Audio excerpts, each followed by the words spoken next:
I moved into my new apartment a couple of weeks ago. I was 32, just out of a long relationship, and I felt free. The place was bright and cozy. The exposed brick and large windows made me excited. I had plans to decorate it just right. Everything felt fresh and promising. On the second night, I was hunched over my desk, editing photos. Suddenly, I heard a faint tapping noise coming from the wall. I thought it was just the pipes. I kept working, but the sound wouldn't go away. It felt weird, like it was calling to me. As the days rolled on, the noises got worse. The tapping turned into frantic scratching, like nails scratching wood. Each time I heard it, I winced. I started glancing out the window, hoping to see something that would make it make sense. One night I swore I saw a shadow move in the courtyard. I blinked, and it was gone. Night after night, a chill would creep through my living room. I brushed it off, telling myself it was just winter coming in. But by the end of the week, I was always on edge. The tapping morphed into a strange hum, almost like a twisted lullaby. I would sit there staring at the wall, waiting to see if it would stop. It never did. I tried to rationalize it. Maybe an animal was stuck in the walls. I stood in front of the window one night, looking out into the dark courtyard. There it was again, the shadow. My heart raced. Was someone out there? I thought about telling my friends, but what would I even say? I didn't want them to think I was crazy. One evening, I flipped through my sketches when a loud bang jolted me. It was right on the wall behind me. I jumped and spun around. I was alert now, my body prickling with unease. I picked up my phone, thinking about calling someone. But then I heard it again and I couldn't breathe. Everything went dead silent. Not just quiet, uncomfortably quiet. I felt a chill in the air. I turned to look out the window and there it was. The figure was hovering outside, staring right at me. I blinked and it vanished. Then the tapping returned, urgent and loud. My heart felt like it might burst. I wanted to scream, but I couldn't. It felt like something was watching from the wall, waiting. My instincts screamed at me to run, but I couldn't move. I was rooted to the spot. The noises continued, but this time they were getting closer. I wanted to shut it all out, bury my head under covers. But nothing worked. Every time I thought about calling someone, I felt silly. Maybe it was just the apartment settling, but deep down I knew something was wrong. I spent the evenings anxiously waiting for it to happen again. I felt trapped in my own home. I wanted to be excited about my new life, but instead I felt suffocated. I wished I could escape, but there was nowhere to go. I just sat there, the tapping echoing in my mind, a relentless reminder that I was not alone. The following night, I decided I couldn't just sit there anymore. I needed answers. Maybe talking to my neighbor would help. The only person I'd met since moving in was Mrs. Jacobs, an older woman who lived a few doors down. I hoped she could shed light on what was happening in my apartment. Knocking on her door felt like a weight on my chest.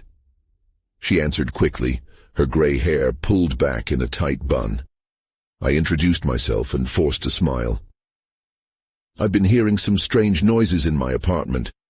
I wondered if you've experienced anything similar." Her expression turned serious.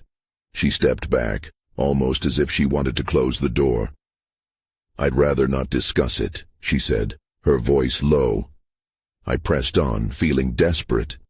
"But it's been really unsettling. There's tapping, scratching, even a shadow outside my window."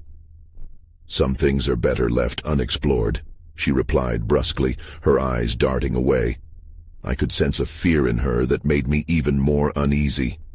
I thanked her, but as I walked away, the chill of her words lingered. What did she know that she wasn't telling me?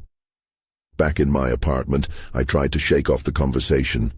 I needed to focus. I poured myself a cup of tea and settled on the couch, hoping the warmth would soothe my nerves. But the moment the sun dipped below the horizon, the atmosphere changed. The air grew heavier, charged with anticipation. That's when I heard it again. The tapping. This time it was more rhythmic, like it was keeping a beat. I gripped the edge of the couch, feeling foolish but unable to ignore it. The noise pulsed through the walls, igniting something primal in me. I had to find out what was causing it. With each bang, I grew bolder. I got up and approached the wall where the sound seemed loudest. I pressed my ear against the cool brick and listened. The tapping morphed into a series of low thuds that felt almost intentional. My breath hitched as I realized it wasn't random. It was trying to communicate. And then it stopped suddenly. The silence was deafening. Panic surged through me, and I pulled back from the wall. That's when the lights flickered, plunging the room into darkness. My heart raced, and I fumbled for my phone, but before I could turn on the flashlight, a sharp knock echoed right in front of me. Someone was at my door. I stood still, frozen in fear. Part of me wanted to retreat, to hide in my bedroom, but another part of me felt drawn to uncover whatever was out there. I calmed my breathing and stepped toward the door, slowly turning the knob. Just as I opened it, the lights flickered back on, blinding me momentarily. When my vision cleared, there was no one in the hallway, just an empty corridor. But then a small piece of paper fluttered to the ground at my feet. Curiosity overtook fear, and I bent to pick it up. My hands trembled as I unfolded it, revealing a blurry photograph of what looked like a shadowy figure standing in the courtyard, a figure that looked a lot like the one I'd seen. A new chill crept down my spine. I didn't know what it meant, but one thing was clear. There was much more to this place than I had imagined, and I was only beginning to uncover the layers of its mystery. I spent the next day replaying the photograph in my mind, a shadowy figure. Who was it? Was it connected to the tapping? I couldn't shake the feeling that someone or something was watching me. The unease settled in my stomach like a stone, but curiosity propelled me to dig deeper. After work, I decided to explore the courtyard depicted in the photo. Maybe I would find something useful. The late afternoon sun cast long shadows, and my footsteps echoed on the pavement as I made my way down the path. Each step felt heavier than the last, a reminder of the dread lingering at the back of my mind. I reached the spot where the photo was taken. It was a nondescript corner, filled with overgrown plants and a rusty bench. I crouched down, inspecting the area closely. There wasn't much to see at first, just scattered leaves and dirt. But then, as I moved to the side, I noticed a small dark shape half buried in the ground. I knelt to dig it out with my fingers. My heart raced as I uncovered a small weathered box. It was locked, but the corners were chipped, and it looked like it had been there a long time. I shook it gently, hoping to hear something inside. The sound clinked softly in response. Excitement mingled with fear. What secrets did this box hold? Just then I heard footsteps behind me. I quickly stood up and turned, but there was no one there. My breath hitched again. Perhaps it was my imagination. I didn't want to believe someone else was out here with me. I looked at the box, a sense of urgency growing inside. I needed to get it home. I tucked the box under my arm and hurried back to my apartment, the uneasy feeling from earlier creeping back in. Once inside, I placed the box on the table and stepped back. I felt a mix of excitement and apprehension. Should I try to open it? Part of me thought I should leave it alone, but another part couldn't resist the allure of the unknown. I grabbed a butter knife from the kitchen and pressed it between the lid and the box's edge. As I applied pressure, the lid creaked open. Inside lay a collection of old photographs, each more disturbing than the last. There were images of the building taken at various times, but each one featured a dark silhouette lurking in the background. I flipped through them rapidly, my pulse racing. Then I found one photo that caught my breath. There in the corner was the same shadowy figure from the initial picture, standing right outside my window. All at once, every noise in my apartment felt amplified. The creaks and whispers of the building surrounded me, and suddenly, I wasn't alone. The atmosphere shifted, a heavy, ominous weight pushing down on me. That's when I noticed the faint tapping again. This time, it was louder, more insistent. I dropped the photos and turned toward the wall, my heart pounding in my chest. And then I saw it. A shifting shadow outside my window, moving closer. The realization struck me like ice water. Whatever was in that box was far from over. I forced myself to breathe. The shadow pressed against the window like a dark, liquid stain contrasting against the warm light in my apartment. I wanted to rush to the window, rip the curtains aside, and confront whatever, or whoever it was. But my feet felt glued to the floor. The tapping came again, sharper this time, almost impatient. I remembered the photographs. A flicker of movement caught my eye. It was gone when I turned back. I felt like prey in a predator's gaze, the kind of animal that senses danger but can't quite see it. I glanced at the box on the table. Those photos felt like warnings now. What if the figure was tied to whatever had been captured on film? I fought the urge to bolt, to hide under my blankets with a flashlight. Instead, I picked up the knife, determined to take action. I approached the window cautiously, each step pulling me closer to the unknown. A bead of sweat trickled down my spine as I lifted the curtain just enough to peek outside. The evening shadows enveloped the courtyard, but nothing stirred beneath the waning light. Relief flooded through me, combated by confusion. Had I imagined it? I pushed the knife into my pocket, unsure if it would even help if I did encounter something. Just as I was about to turn away from the window, the tapping resumed, a rhythmic drumming against the glass. I whipped around and scrambled to the doorway, barely stopping myself from sprinting out of my own apartment. I couldn't shake the feeling I needed to know to get to the bottom of this. I pulled the box close to me again, cringing as the sound echoed in the empty spaces of the room. If the photos held clues, then I needed a plan. I grabbed my phone and took pictures of every single one before stuffing them back into the box. Maybe if I studied them later, I could find something I missed. I hoped it would help me make sense of the enigma engulfing me. Suddenly my phone vibrated in my hand, breaking the tense silence.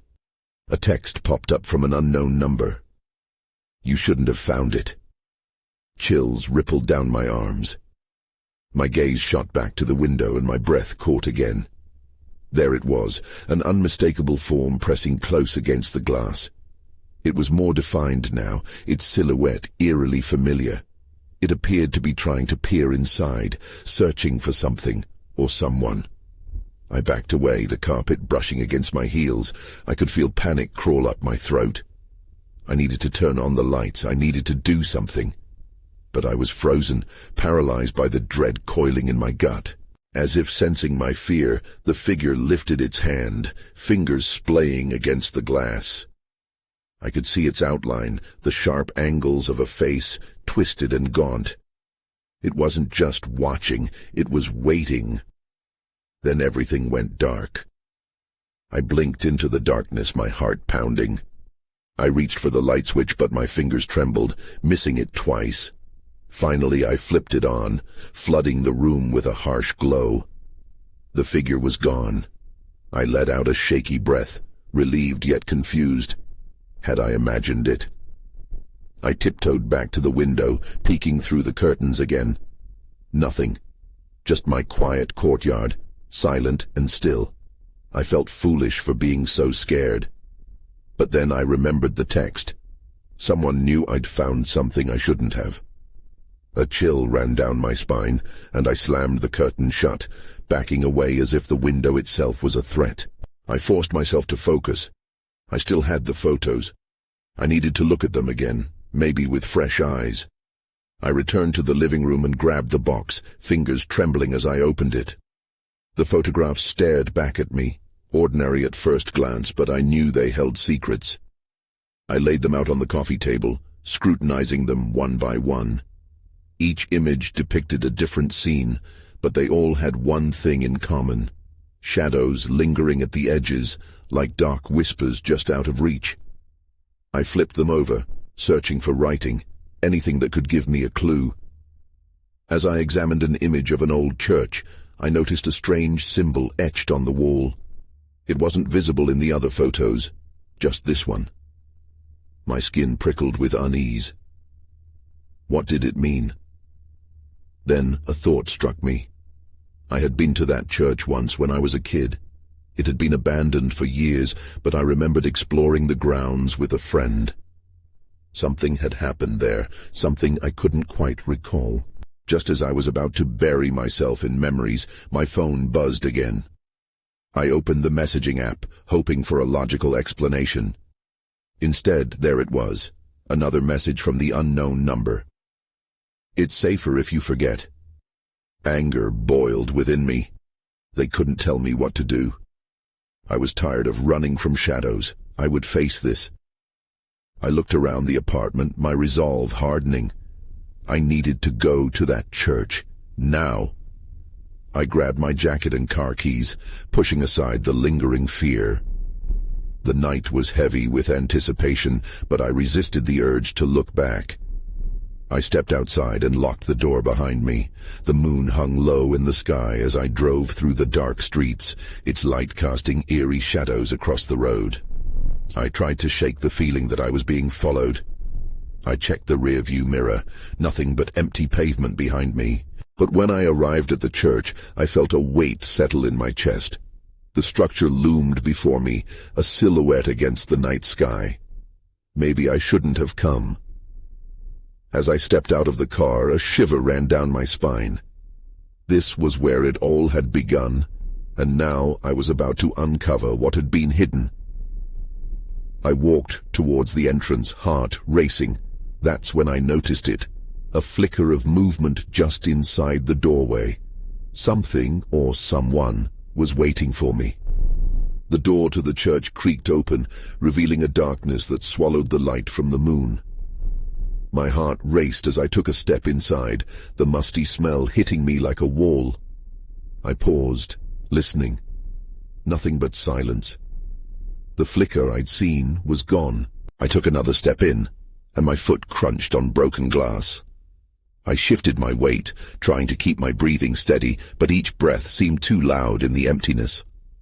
My eyes adjusted to the dark, scanning the interior. Shadows hugged the corners, stretching and bending with my every movement. In the back of the church, I spotted the remnants of pews, all covered in dust. Gusts of wind whistled through the broken windows, creating eerie sounds that set my nerves on edge. I crept further inside, inching toward where I thought I'd seen movement. Then a whisper, barely audible, chilling. It seemed to drift from behind the altar, beyond where I remembered the crumbling stone had once stood proud. I was frozen, partially from fear and partly from morbid curiosity. "Hello?" My voice trembled. The whisper stopped, but I could feel it watching me, something intangible just beyond my sight. This place had always felt heavy with secrets. I remembered that childhood, the thrill of exploration mixing with an undercurrent of dread. As I drew closer to the altar, a sudden draft sent shivers racing down my spine. I glanced at the crumbling walls, noticing what appeared to be more of those strange symbols etched into the stone. They had been hidden by shadows, but now they emerged, almost glowing in the dim light. Each seemed to tell a story, but I could barely piece them together. I reached for my phone, the flashlight casting a narrow beam into the darkness. The light danced across the symbols, and then, there it was again. A flicker. This time I was sure I saw a figure. My pulse quickened. I pointed the light toward the back of the church. "Is someone there?" I called, the words heavy on my tongue. Nothing. My heart pounded harder, and I stepped back, ready to turn and flee if I had to. But then, something caught my eye. On the ground lay an object half buried under debris. I bent down to pick it up, and as I brushed away the dust, my breath hitched. It was a locket, cold and tarnished, but it looked familiar. My fingers trembled as I opened it. Inside were 2 photographs, faces I recognized from my past. 2 people I hadn't thought about in years. Memories rushed in, colliding with the unease of the present. As I stared at the locket, trying to process what it meant, the silence shattered. A loud bang echoed from behind me, a door slamming shut somewhere in the building. Panic surged through my veins. I turned, heart racing, and then everything went dark. I blinked in the sudden darkness, the quiet, overwhelming. My phone's flashlight had gone out, its battery drained. I was plunged into silence and uncertainty. My heart thudded in my chest as I fumbled for the locket on the ground, but my trembling fingers scraped against the cold, hard floor. I pushed myself to my feet, my legs shaky. "Get a grip," I muttered to myself. Moving with careful steps, I strained my ears for any sound. The wind outside howled, an unsettling backdrop for the oppressive quiet inside. I took a breath, then began to make my way towards the back door, the exit that now felt like my best chance for safety. But before I could reach it, a sound stopped me. A soft, high-pitched giggle echoed through the church. It seemed distant but clear. I froze. My instinct screamed at me to run, but curiosity pinned me in place. The laughter was so out of place in this hollow church that I had to know its source. "Hello," I called out, my voice wavering. The giggle came again, followed by a whisper, like a child's voice calling me. "Come play." I felt a chill race down my spine. Children's laughter had never been so haunting. I stepped back from the door, my pulse quickening. Something wasn't right. I should have left, but the urge to investigate tugged at me. Then I noticed a faint light emanating from behind the altar. With hesitant steps I approached, the shadows shifting as I drew closer. I squinted, trying to understand what I was seeing. Were there candles flickering? Pushing past the altar, I found them. A circle of burnt-out candles surrounded what looked like an old, tattered blanket spread on the ground. In the center of the blanket was a worn-out stuffed toy, a small bear, its button eyes dull with age. A knot tightened in my stomach. Why was there a child's toy here? I reached down to touch it, but as soon as my fingers brushed the fabric, an overwhelming feeling of dread flooded me. I needed to escape, too. But just as I turned, the door I had intended to use swung open again, revealing a figure silhouetted by the moonlight. I gasped, stumbling back. It wasn't a child, no. It couldn't be. "Who are you?" My voice trembled. I blinked, squinting into the light. The figure took a slow step toward me, their face still hidden in shadow. "I've been waiting," they said, their voice eerily calm. "For you." Fear surged as my mind raced. Waiting for me? Who was this? I glanced around for a way out, but every direction seemed to close in. Then I remembered the locket. The faces inside flashed before me. Had it brought me here? The cryptic symbols on the walls felt like they were closing in on me. I desperately needed answers, but all that hung in the air was a thick, unsettling tension. As the figure stepped closer, something cold brushed against the nape of my neck. Then the world around me warped and spun. I was losing my grip on reality. My fingers tightened around the locket, and with a final glance at the shadow I demanded, "What do you want?" But before the figure could answer, darkness swallowed me whole once more. I gasped as I resurfaced from the darkness, the sensation of spinning fading away. The church was gone. In its place I stood in a dimly lit room cluttered with dusty furniture and strange knickknacks. The air was thick and stale, and the walls were lined with faded photographs, each pair of eyes seeming to follow me. "Where am I?" I whispered, dread creeping back into my chest. The only answer was silence, heavy and oppressive. I turned slowly, taking in my surroundings. It looked like a living room, but everything felt wrong. The furniture was covered with drapes that looked like they hadn't been touched in years. Hello? I tried again, my voice echoing softly. But a noise interrupted me, soft, shuffling footsteps coming from a dark corner. My heart raced as I squinted into the shadows. "Come play," the child's voice returned, even thinner than before, but now mixed with a strange echo, like it was coming from every direction at once. Panic surged. I took a step back, my foot catching on the edge of a fragile carpet. I stumbled, barely catching myself. I scanned the room for a way out. The front door was shut tight, the only window blocked by heavy drapes. Then I felt it again, that cold touch, something brushing against my arm. I jerked away, my breath hitching in my throat. "Who's there?" I demanded, pushing the fear to the back of my mind. "Show yourself." Suddenly, a beam of light flickered on. An old oil lamp sat on a side table, illuminated by a gentle flame that danced erratically, casting silhouettes on the walls. Just beyond the light, I caught a glimpse of a figure.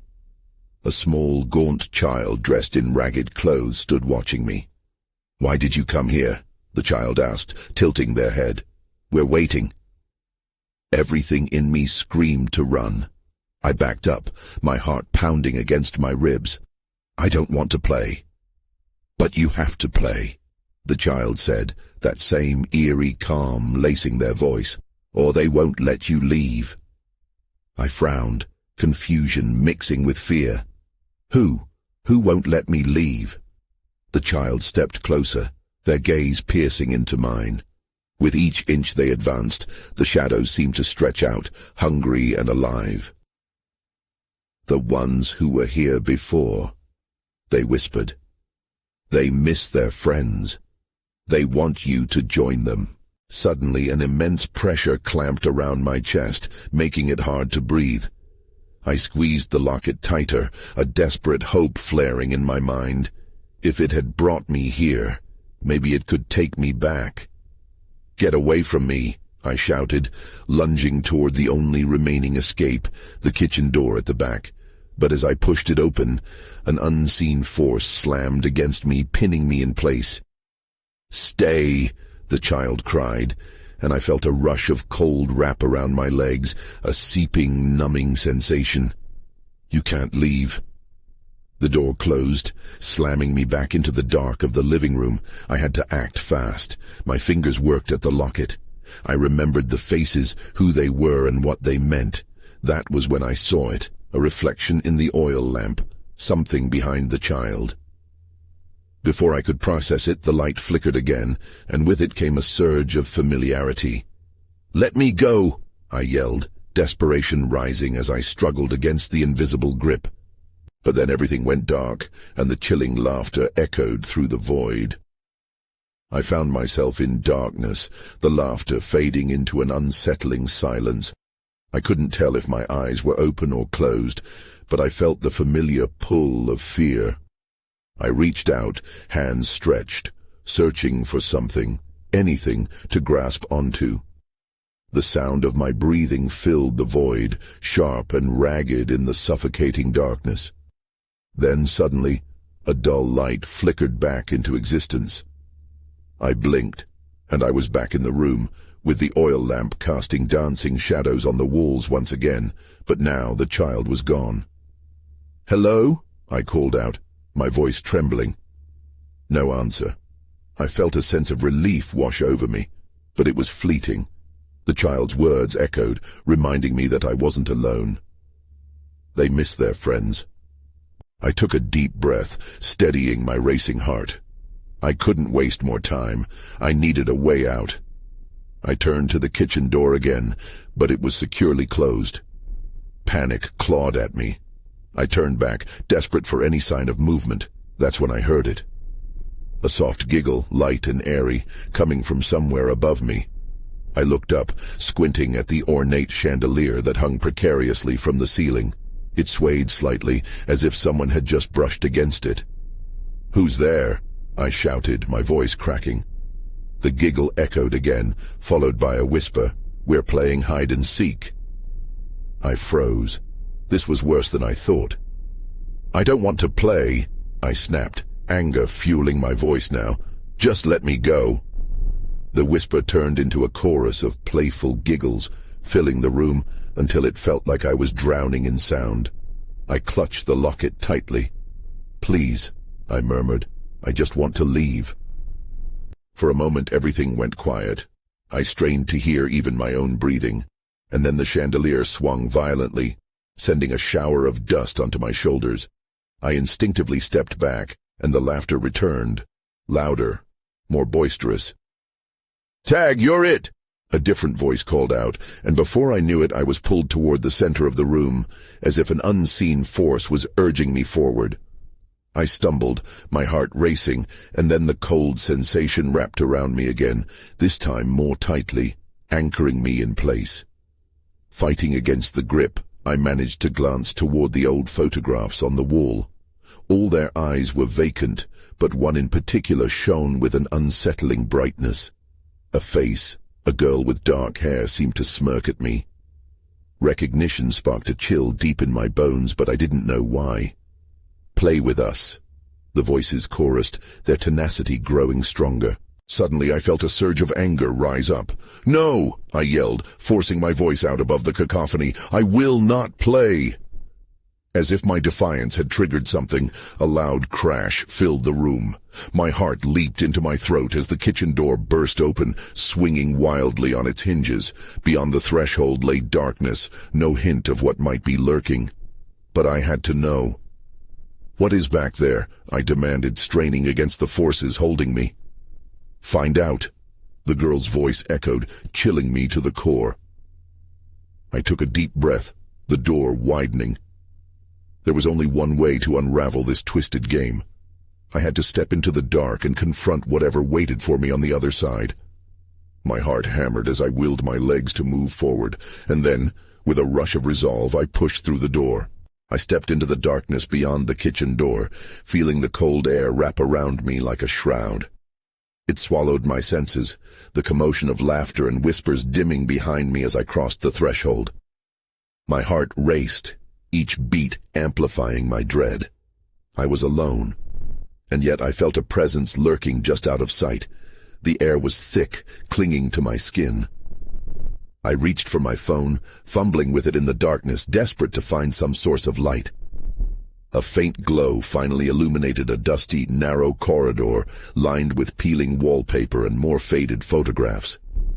Each face seemed more ghastly in this muted glow, their hollow eyes staring back at me, judging me, urging me to flee. I pressed on, curiosity battling with fear. What was at the end of this hall? With every step, the whispers returned, a symphony of childlike glee that twisted into something menacing. "She's here. She's finally here," they echoed, wrapping around me and squeezing tighter. At last, I reached the end of the hall where a heavy wooden door loomed, slightly ajar. I hesitated, the weight of history pressing against my chest like an anvil. The whispers pushed me forward, almost as if they sensed my trepidation. I pushed the door open. Inside, I was met with what looked like an old playroom, cobbled together with mismatched toys and a faded rug. An odd assortment of trinkets lay scattered about, each object steeped in dust but strangely familiar. A small table sat in the center, on it a game board covered with bizarre symbols, resembling the ones I had seen etched into the walls of the church. A small laughter erupted from a shadowed corner, and a figure emerged. A small girl, her cheeks hollow and her smile sharp. "You found us," she exclaimed, voice bright, but her eyes danced with something darker. "Why did you bring me here?" I asked, fear slipping into my voice. "You're one of us now," she sang, skipping closer, her bare feet barely making a sound against the wooden floor. "Playtime never ends here." The urgency in her tone made my chest tighten. "No, I want to leave," I cried, stumbling backward.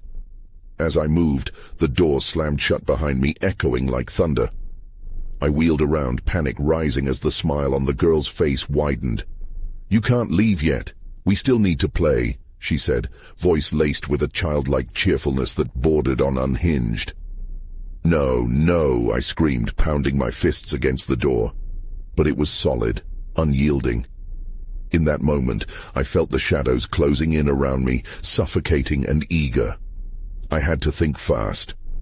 Feeling the locket press against my chest, a strange instinct overwhelmed me. I took a deep breath and turned toward the girl. In a voice steady despite my racing heart, I said, "I'll play, but on my own terms. You have to let me go afterward." Her eyes flickered with interest. "Really?" she asked, tilting her head. "What kind of game?" "Let's find out what these symbols mean," I suggested, pointing at the game board. "Together." She clapped her hands, and the room seemed to shake with excitement. Okay, let's see." As I knelt next to the board, my fingers traced the symbols. "If we unlock the mystery of this place, maybe you can find peace," I whispered, feeling an air of determination settle around me. The laughter seemed to wane, ebbing like the tide, as she leaned close, eyes bright with hope. In that moment, I was struck by the absurdity of it all. Here I was, caught between the living and the echoes of another reality, trying to outwit a childlike entity wrapped in darkness. I began to recite the names I'd read on the walls back at the church, hoping to find an anchor to hold on to. But as I spoke those names, fear washed over me anew. The shadows around us began to writhe, as if they were alive, as if my words had unleashed something dormant in the room. "No!" the girl screamed, voice slicing through the swirling chaos. "Not them!" I felt the air grow cold, stinging my skin.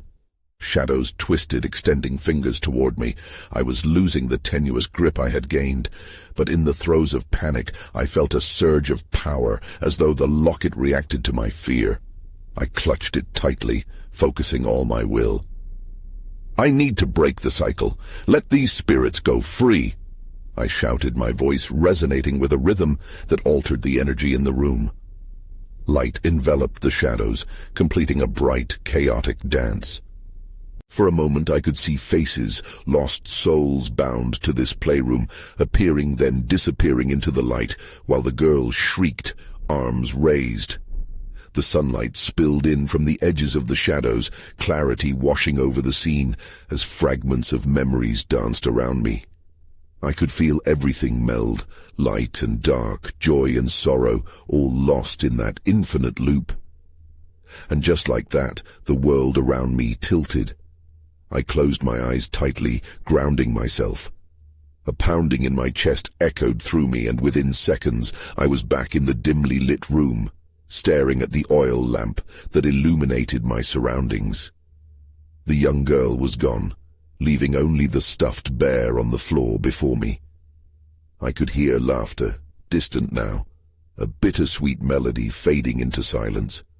Stepping outside, I drew in a long breath of clean air, the weight on my chest lifting.